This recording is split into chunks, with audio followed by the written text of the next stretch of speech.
करण और आशीष, उन दोनों की बात सुनते ही विहान तुरंत इस बात को नकारते हुए कहता है, नहीं नहीं, मैं ऐसा बिल्कुल नहीं कर सकता।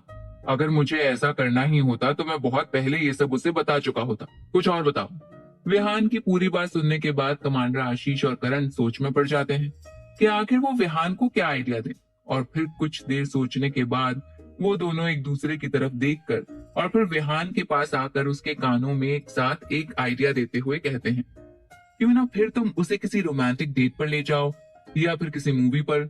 हो सकता है इससे उसका मूड भी सही हो जाए और साथ ही साथ जो हुआ उसके लिए वो तुम्हें माफ भी कर दे। रोमांटिक डेट और मूवी डेट के बारे में सुनकर विहान कंफ्यूज हो जाता है और कंफ्यूजन के साथ ही उन दोनों की तरफ सवालिया नजरों से देखते हुए कहता है, क्या तुम्हें लगता है इससे वो पक्का मान जाएगी?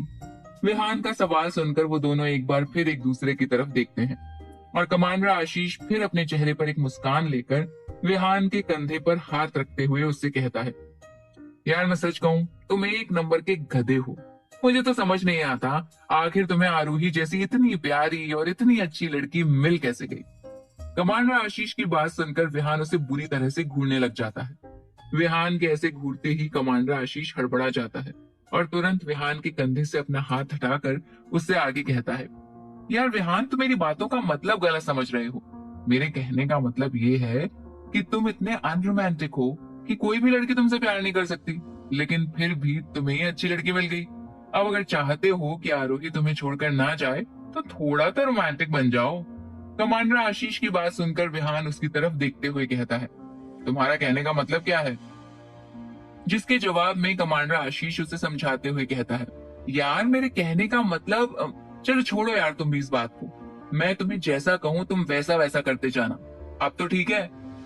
कमांडर आशीष का जवाब सुनकर विहान उसकी तरफ देखते हुए कहता है, क्या मैं तुम्हारे कहे जैसा करता रहूं तो इससे आरोही मान जाएगी? विहान का सवाल सुनकर कमांडर आशीष उसे जवाब देते हुए बड़े ही प्राउड के साथ कहता है, जरूर मानेगी मेरे भाई। आखिर तेरे भाई का एक्सपीरियंस कब काम आएगा? तुम बस जैसा जैसा मैं कहूं वैसा वैसा करते रहना। इतना कहकर कमांडर आशीष विहान के कानों में अपना पूरा प्लान बता देता है। वहीं कमांडर आशीष का आइडिया सुनते ही विहान के चेहरे पर 440 वॉट के बल्ब की जैसी चमक आ जाती है और वो खुशी में कमांडर आशीष को जोर से गले लगा लेता है। और कुछ देर बाद आशीष से अलग होने के बाद वो उन दोनों की तरफ देखकर उनसे कहता है, यार सच में तुम दोनों मेरे सबसे अच्छे दोस्त हो। विहान की बात सुनते ही कमांडर आशीष बड़े ही ड्रामे के साथ विहान से कहता है, बस कर पगले, अब रुलाएगा क्या?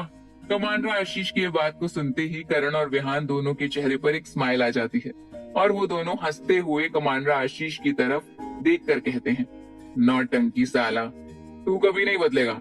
उन दोनों की बात सुनकर आशीष तुरंत दोनों को जवाब देते हुए कहता है, अरे बदल के भी तो कौन से झंडे गाड़ लेने हैं। उसकी बात सुनकर वो दोनों उसके सर पर हल्की सी टपली मारते हैं और अपनी अपनी चेयर पर बैठ जाते हैं। कुछ ही देर में उन सभी का ऑर्डर एक वेटर लेकर आता है और उनकी टेबल पे रखकर चला जाता है। वहीं इतने टाइम बाद एक साथ बैठने पर उन सभी ने आज इतनी ज्यादा पी ली थी कि उन्हें कुछ होश ही नहीं रहा। वहीं दूसरी तरफ हॉस्पिटल में दादी आरोही को डिनर कराने के बाद उसके रूम से बाहर जाती है, लेकिन उसे बाहर सिर्फ रुद्र प्रताप जी ही दिखाई देते हैं। रुद्र प्रताप जी पर नजर पड़ते ही रोहिणी जी उनके पास पहुंचकर उनसे सवाल करते हुए कहती हैं, रुद्र, तुम यहाँ ऐसे अकेले क्यों खड़े हो? और इतना कहकर वो इधर उधर अपनी नजरों को घुमाती हैं, लेकिन उन्हें विहान और करण में से कोई भी वहां नहीं दिखाई देता। उन दोनों को वहां ना देखकर रोहिणी जी रुद्र प्रताप जी से सवाल करते हुए कहती हैं, और ये दोनों नालायक कहाँ हैं? रोहिणी जी का यह सवाल सुनकर रुद्र प्रताप जी अपने कंधे उचका देते हैं। वहीं उनको कंधे उचकाते हुए देखकर रोहिणी जी वहीं पर खड़े विहान के एक बॉडीगार्ड को पकड़ के उससे सवाल करते हुए कहती हैं, अब तुम मुझे बताओ, ये दोनों नालायक आखिर कहाँ हैं?